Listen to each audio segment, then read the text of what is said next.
Hello and welcome to Supposedly Fun. My name is Greg, and you know my buddy Teddy. I am not going to have him here for long. I just wanted to get him to say hello. It is really hot, so I don't want to keep him here.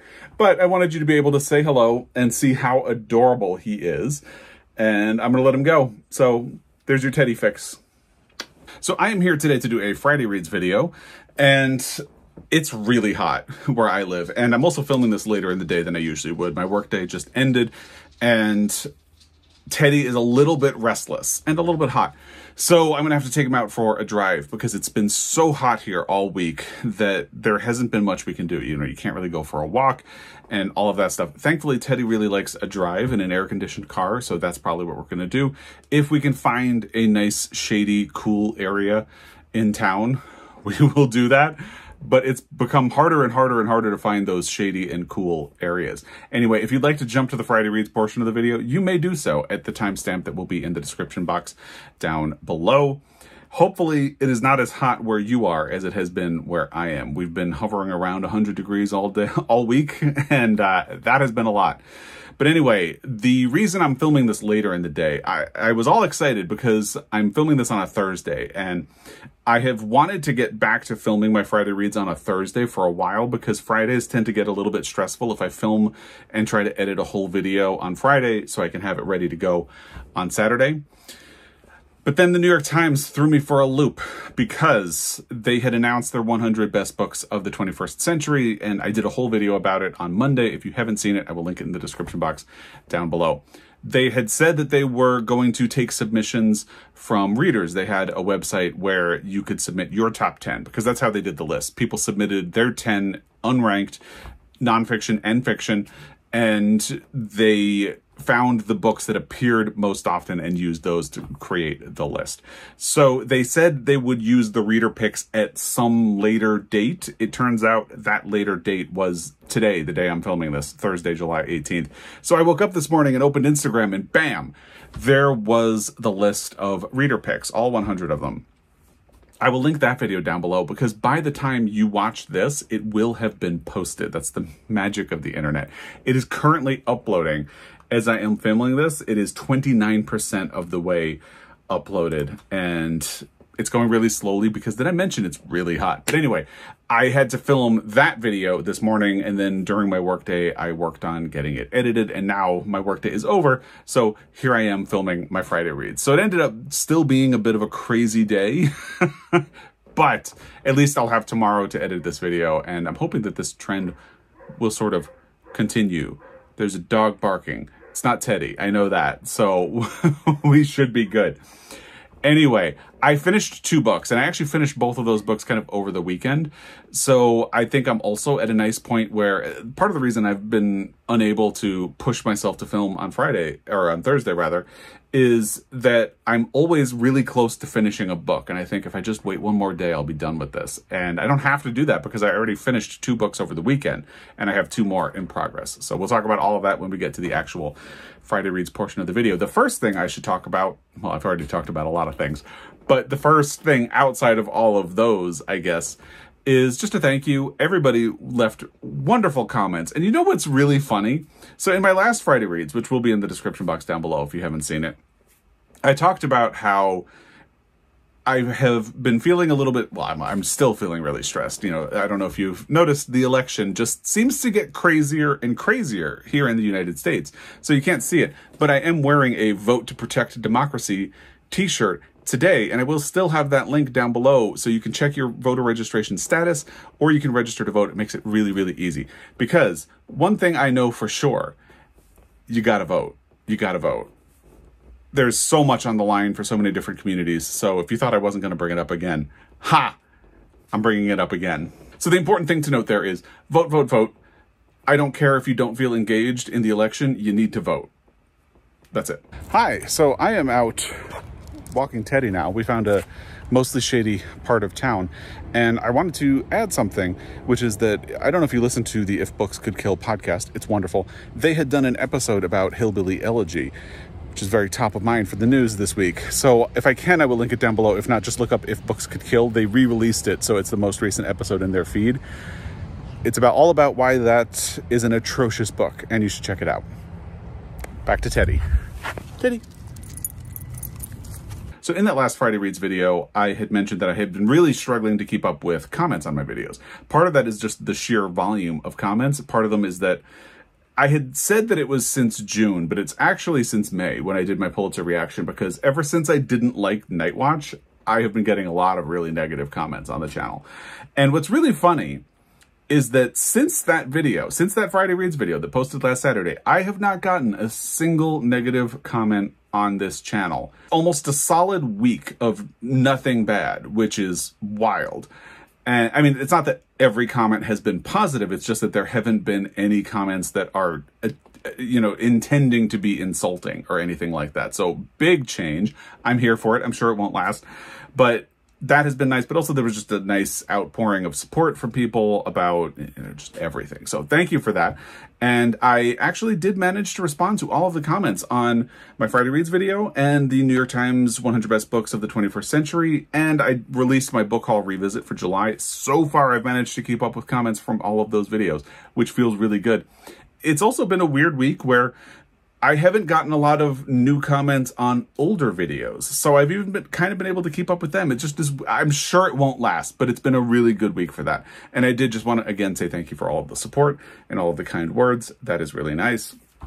So thank you. And it was a good week. So that is really good to know. Moving on from that, interesting video came from Jen the Librarian, who has been posting not all that frequently, but been posting again. So she did a video with a library haul, and it was a nice thing for me because I actually do a lot of the things that she talks about in that video to support my library, but I don't talk about it. So I wanted to bring it up. So in that video, she talked about what she thinks more people should do library hauls, because even if you end up not reading a book, but you check it out from the library, you do help your library with stats, because funding can be based on stats, and your library does so many good things, but usage statistics can really help your library. So a lot of the time I will check a book out from the library, even if I'm not sure I'm going to read it, just because I want to give them those usage statistics.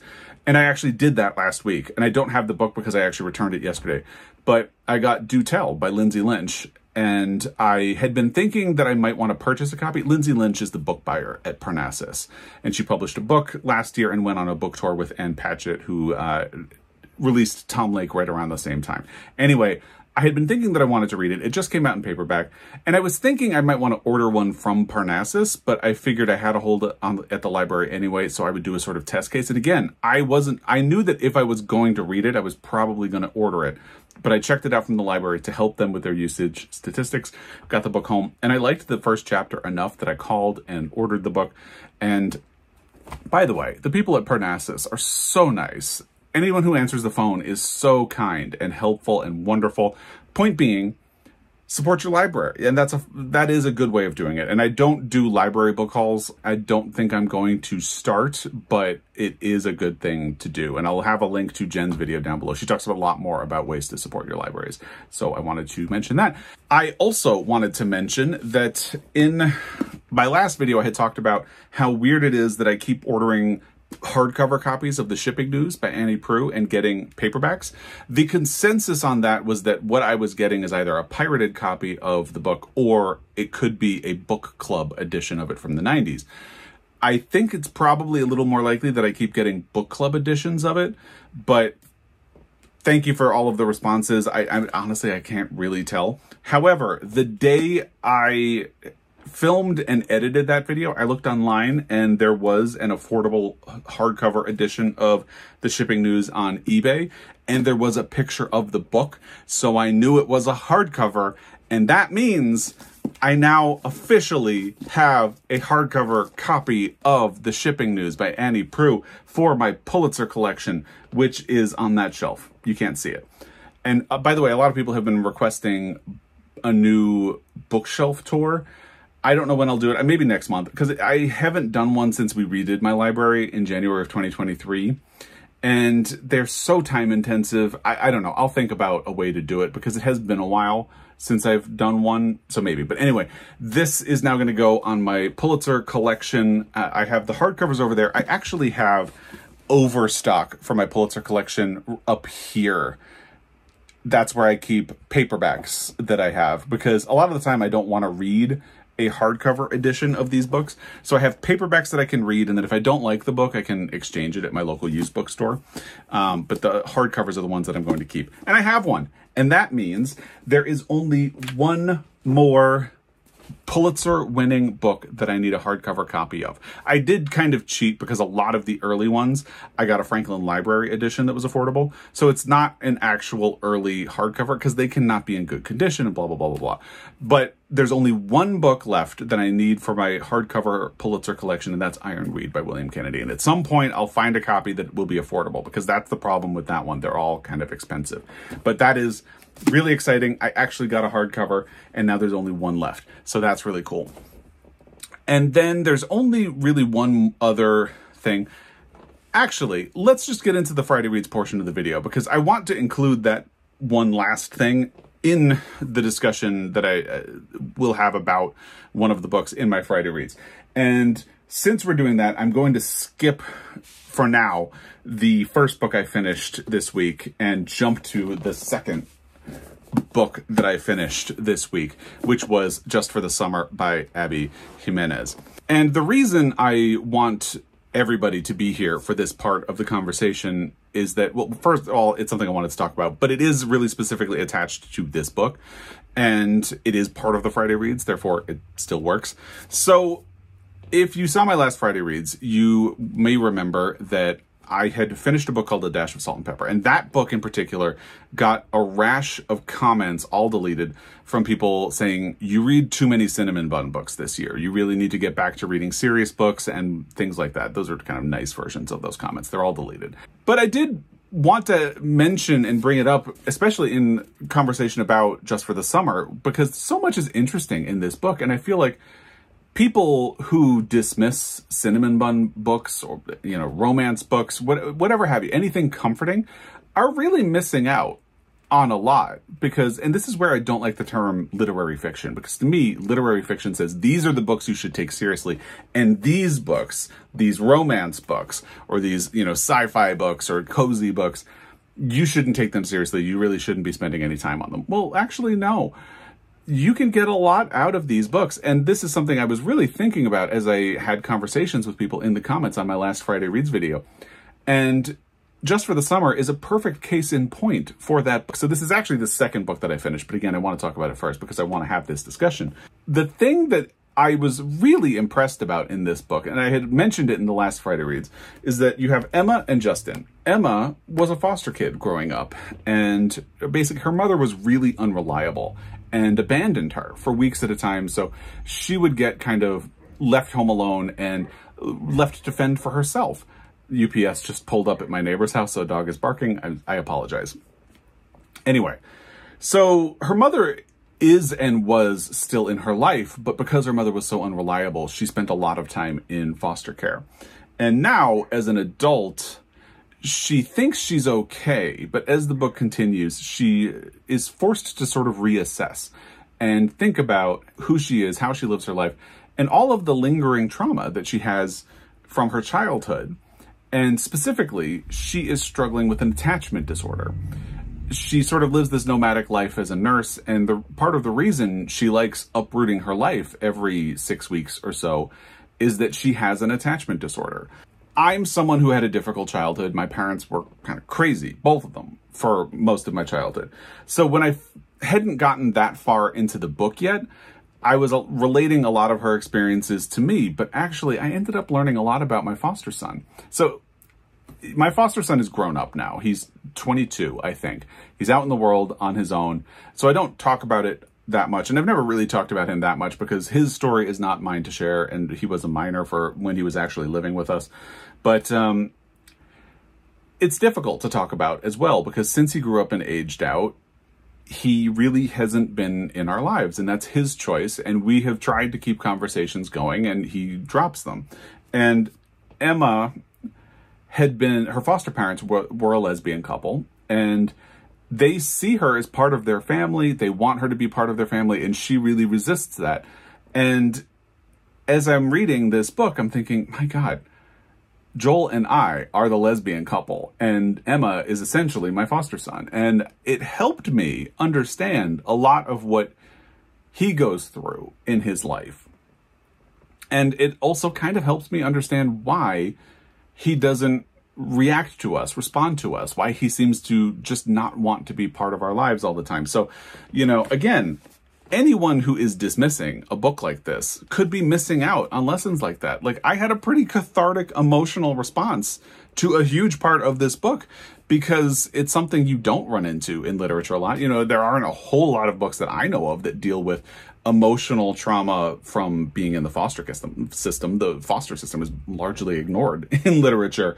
And I thought it was beautiful. I thought it was really well done. And that's part of how I had such a big emotional response to this book. And I'm sure it's part of why Joel had such a big emotional response to this book. This was one of his best books of 2024 so far. That video will be linked down below. So I just feel like people will put all of this shame on certain genres in particular. And it's just silly. Because no matter what you read, you can get something out of it. It doesn't matter if you're reading a romance. I've read a lot of romances that have told me or taught me or helped me understand ways of creating a healthy relationship and understand what I want from a healthy relationship and appreciate the healthy relationship that I have built with Joel and understand a little bit more about what I was looking for and why Joel was such a perfect fit. Because, you know, I've learned a lot about myself from books about relationships and what's more about a relationship than romance. And maybe that's why I'm on such a romance kick for the last 2 or 3 years. I don't know. And there's a sense of like, some books can be a guilty pleasure or you should feel ashamed if you read them. You should read them quietly. No, I don't think so. I don't think so at all. I would say, hold your romance up high and proud. If you read like paranormal, whatever, be proud. As long as you are getting something out of the book, that's good. So, more specifically about the book, as I said, you have Emma and Justin. The book begins, Justin has written one of those AITA, Am I the Jerk, posts on Reddit because his friends have sort of made fun of him that he's a good luck charm. Every time he breaks up with a girl, she ends up finding the love of her life immediately after. And there's a situation that arises out of that makes him then make this post about, you know, am I the jerk here? And the post goes viral, not because people think he's the jerk or are responding to it, but because people love this idea that he's a good luck charm. And if people date him, they'll meet their one true love when that's over. Well, the same thing has been happening to Emma. So she sends him a message, and because Emma has this attachment thing, she's not really looking to get to know him, but they start exchanging messages back and forth, kind of joking about it, and then they realize, well, you know, if we dated just for the summer, in theory, both of us are going to meet our one true love when it's over. And she kind of goes along with it, and of course there's immediately chemistry, and things begin to happen. And this is a really cute and sweet book, but it's also a lot about emotional baggage that you carry with you, and how to have healthy relationships. And I really enjoyed it. I liked it a lot. The audio is actually how I listened to this book. And they have 2 narrators, one for Emma, one for Justin. And they both do a really great job. And I hadn't realized Abby Jimenez has so many books. I also hadn't realized that this is part of a series. So there's Part of Your World, and then I don't remember what the second one is. But when I finished it, I realized that there are characters that pop up in this book that are from those first 2 books in the series. So now I have to go back and catch it. I don't think I'm wrong to have done this out of order. I think it's totally fine. But I really want to go back and at some point and read those as well. So this was a huge success, and I don't care if people call it cinnamon bun because I learned a lot and it validated a lot for me. So don't feel guilty or shamed about what you read. That's the lesson I'm coming away with. So the book that I had read and finished before Just for the Summer was Sandwich by Catherine Newman, which is surprisingly a little bit shiny. So it's a little hard to hold up. I'll try to make sure you can actually see the cover because the cover is very pretty. Anyway, this is by Catherine Newman, and I mentioned in my last Friday Reads video that I had picked this up the night before I filmed my Friday Reads video last week. And I thought I was only going to read about 5 to 10 pages of it. And I blinked. I was suddenly 52 pages in. That really continued in the rest of the book. I would say this is compulsively readable. I spoke recently about how I don't like the word unputdownable. It's like a marketing term. It's not a real word. I would rather say this is compulsively readable. As soon as you sit down and you pick it up, you just fly through it. And it's a short book anyway. I think with the acknowledgments, it's about 229 pages. Yes, with the acknowledgments, it's 229 pages. So I just flew through this book, and I did find it enjoyable. There are parts of it that are kind of prickly and a little bit annoying, and yet on the whole, I ended up really enjoying it. And I think it makes some really interesting points about life and how part of living and part of making choices is always going back and thinking, like, if you did the right thing, and not necessarily regret. It ends up being a very political book as well, and I don't want to get into how, because that would be a bit of a spoiler. But basically, the premise is you have this woman who's nicknamed Rocky. She is sort of the center of the book, and she has a husband and 2 children. Jamie, who is in his mid-20s, and Willa, who is just turned 20. So they have always gone to Cape Cod for a week during the summer. And obviously the summer is no different. So they started going, I know they went when Jamie was a baby, before Willa was even born. I can't remember if they went earlier than that, but it's an annual tradition. And now at this point, the kids are adults at the end. Rocky is going through menopause, and that actually takes up a lot. So there's a lot of stuff about her body and her feelings and emotions and all of like the hot flashes and things that she experiences, and how people don't really talk about what women go through when they go through menopause. Her parents also usually join for at least one night on these vacations. And it's funny but since the book is called Sandwich, the whole time I was reading it, I was thinking to myself, so what does that mean? What are we referring to? So each section of the book is one day of their 1 week vacation. Their first full day is Saturday, and then Sunday, Monday, so on. And Friday is the last day that they're there. And every day, Rocky makes sandwiches for everybody. And everybody has different requests and wants a different thing, and she doesn't really mind doing it. So it's kind of like there's an element right there where it's about motherhood and her caring for her kids and the families and the different demands. It's about how chaotic, and I'm working through this as I say it, so I feel like in part it's about how chaotic families are. You know, you have people who can be very different and want different things. Some people might decide to go vegan or vegetarian for a while, and some people aren't, and some people drink, some people party, some people don't, some people are older, some people are younger. So, you know, you jam all of these people into one small place, and it's chaos, and it's painful and dramatic, but it's also lovely a lot of the time. And that's kind of it. But, and I don't remember where I saw this comment after it was done that made me also reflect on the fact that Rocky, at this point in her life, she's kind of getting ready to enter a new phase of life as she's going through menopause. And she's not ready for that necessarily either. She's the middle. You got her parents on one side, and she's worried that her parents are getting older and maybe not well. And then her kids are on the other, and they're now adults, and they're going to be starting their own life. And she's kind of sandwiched in the middle.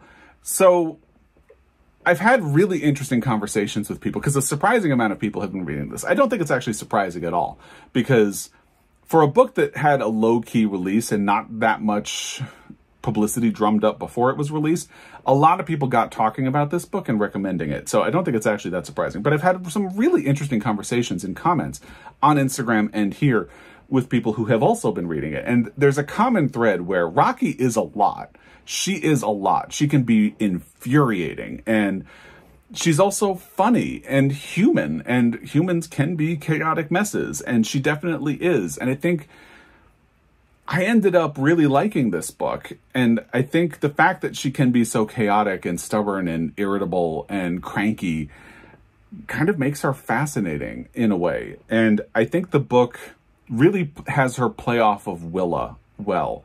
Willa is the 20-year-old daughter, and Willa is similar to Rocky in a lot of ways, but she punctures Rocky whenever Rocky starts getting too much. There's one part where Rocky is getting upset about something, and Willa pretty perfectly like jumps in and says, "Mom, I hear that you're really upset, but Grandpa is trying to tell us something about himself, and you're making it about you." And it's like, oh my God, I love Willa. We all need a Willa in our lives at every family gathering to just really quickly and bluntly diffuse every situation. Willa is a fantastic character. I just adored her. I will say the men are much thinner than the women. I never quite understood Nick, Rocky's husband, and I never really understood Jamie, her son. And there's not all that much to Rocky's father either. The men are definitely thinner characters than the women, but you just really don't care because Willa and Rocky are so great together and they really drive. And honestly, there are so many books where the women are the thinner characters that I'm totally fine with this playing out this way. So I thought this was compulsively readable. Again, not unputdownable because that's not a word. But every time I sat down with this, I really enjoyed it. And I'm glad that I read it. So it actually made me curious to read more of Catherine Newman's books because I said this last week as well. Within 10 pages, you are so situated in this world that you understand how all of the dynamics work. And I think that's really brilliant. And she makes this multifaceted family that has all this complexity and, you know, human lives aren't necessarily neat, and a lot of the time a book tries to make people neat so they're understandable and easily digestible, especially in a short book. And this is a book that is like chaos in a lot of ways because people are all over the place. And yet it works and it's good. So I really enjoyed this in the end. What I started after I finished Sandwich is We Burn Daylight by Brett Anthony Johnston. I have an advanced reader's copy of this book. It will be coming out at the end of July. This was actually recommended to me by Morgan Talty, the author of Night of the Living Rez and the new book Fire Exit. He actually recommended it to me and then was kind enough to have someone send me this advanced reader's copy of the book. So there's no reason he would be watching, but thank you to Morgan Talty. So this book is described, the elevator pitch for it is that it's sort of Romeo and Juliet in a doomsday cult. And I know the doomsday cult part stressed a lot of people out. Oddly, it didn't stress me out with all my stress about politics lately. I don't have an explanation for that. And I hadn't realized it, but We Burn Daylight is a quote from Romeo and Juliet.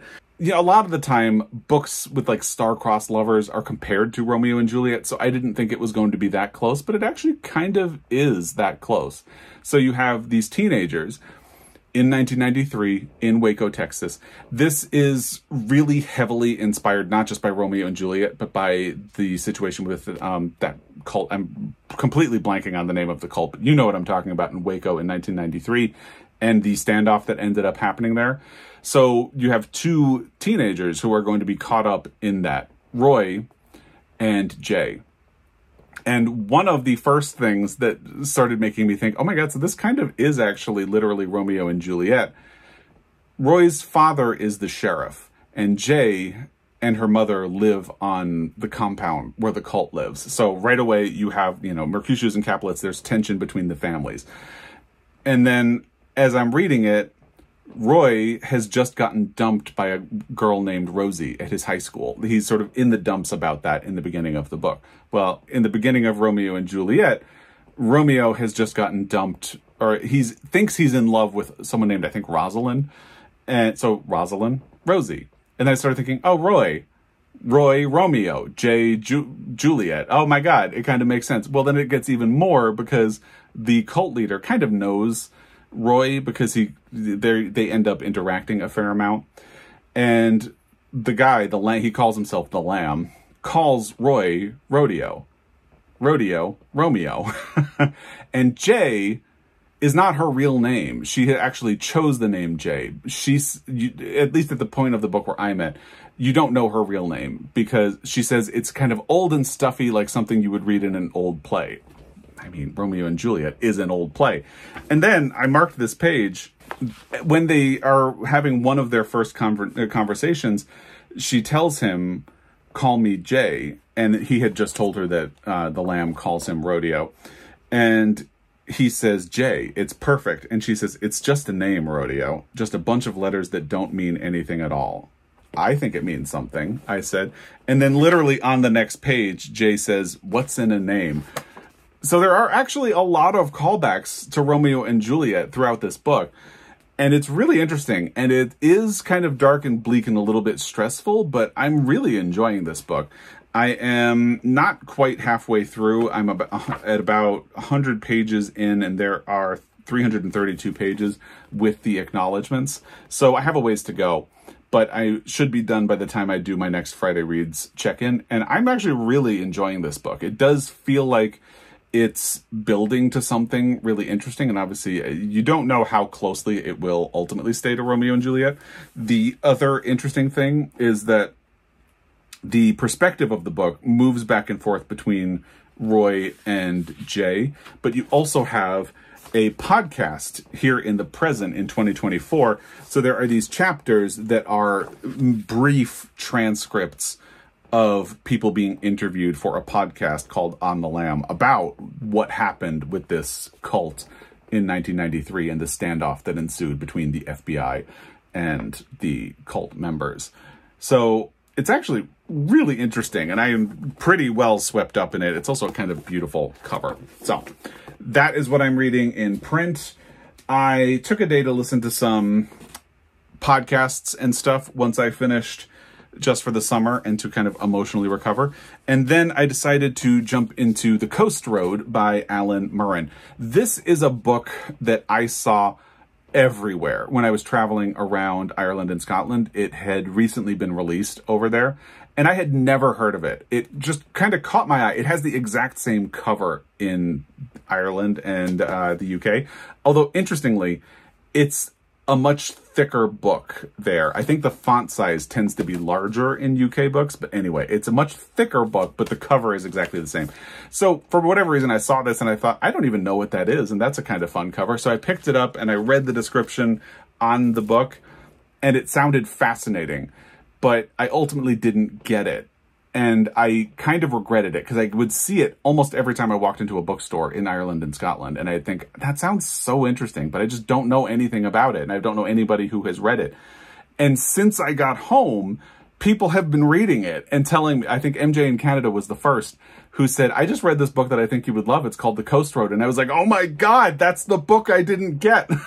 So thankfully, it happened to be releasing in the US, and I hadn't looked that up before I got here. But so I did get a copy when I was at Montana Book Company 2 weekends ago at this point. But the audio is on Scribd, so I decided to listen to it there. And I have not gotten very far into it. I think I'm like 30% into the audio, but I'm really caught up in this story. So set in 1994, The Coast Road tells the story of two women, Izzy Cavini, a housewife, and Colette Crowley, a poet. Colette left her husband and sons for a married man in Dublin. When she returns to her home in County Donegal to try to pick up the pieces of her life, her husband, Sean, a successful businessman, denies her access to the children. So that is the part of the book that I have gotten through, and I'm sure that it's going to be very complicated. I'm getting Shades of Amongst Women by John McGahern, which was one of my best books of 2024 so far. I'll link that video down below. So I'm really looking forward to reading more of this book. I have been tired this week. I haven't been sleeping very well, partially because of the heat, although we have air conditioning in our bedroom, but you know, I just haven't been sleeping very well. So I've been tired, so I haven't been listening to this as much as I would like to. Hopefully I'll be picking up. It's short enough that I will definitely be done by the time I speak to you in my next Friday Reads. And then the only other thing to talk about is that for whatever reason last night, since I was tired and I didn't want to listen to an audio and I didn't feel like picking up We Burn Daylight because I was just tired, I decided to think a lot about my Pulitzer Prize project, because this year, the only book I've read for my Pulitzer Prize project is Night Watch by Jane Ann Phillips. And that is a very specific circumstance because it was the winner this year and didn't go well. Well, I have been thinking about the book that I said was going to be my next one and how I want to approach it. So I spent a lot of time last night going through that and thinking about how to approach it, and I decided on my course of action. So I had said that because N. Scott Momaday died earlier this year, Housemaid of Dawn would be my next Pulitzer Prize book. N. Scott Momaday was the first Native American to win the Pulitzer Prize for fiction, and there have only been two, because it didn't happen again until Louise Erdrich won for The Night Watchman.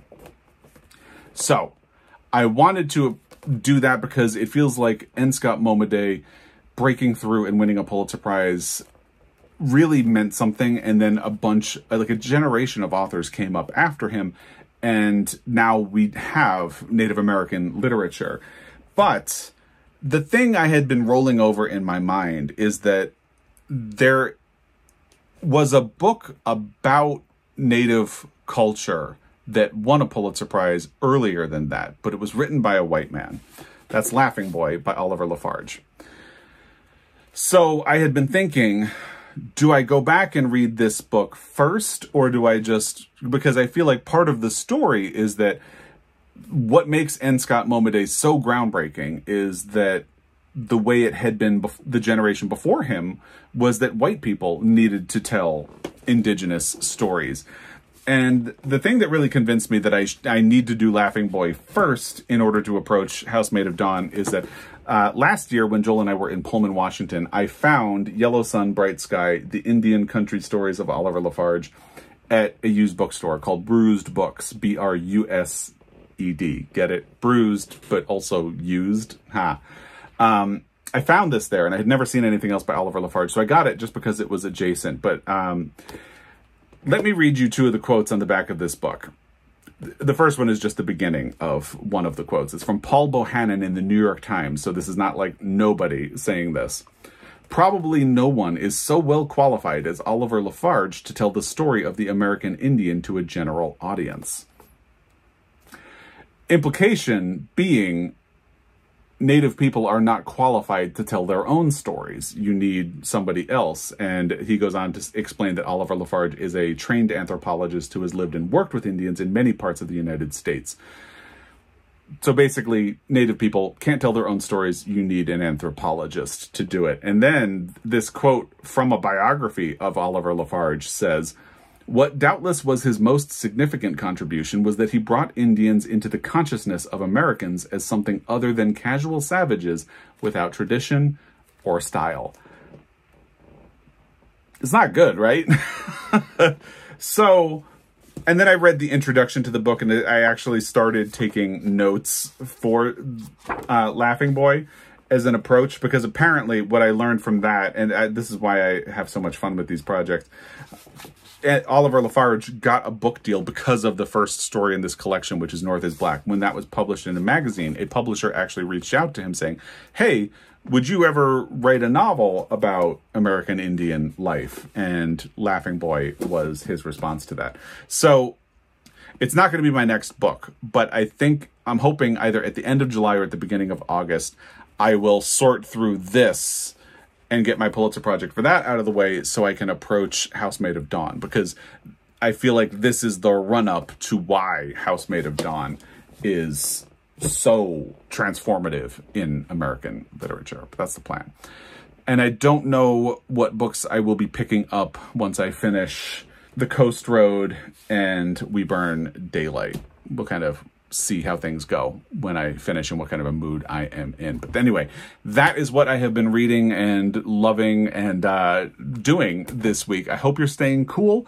And as always, I really appreciate your time. And I really do appreciate all of the support last week. You guys are the best. And I really do. Anybody who watches any number of my videos for any amount of time, it is really profoundly appreciated. And the support means a great deal to me. So thank you. And until next time, happy reading.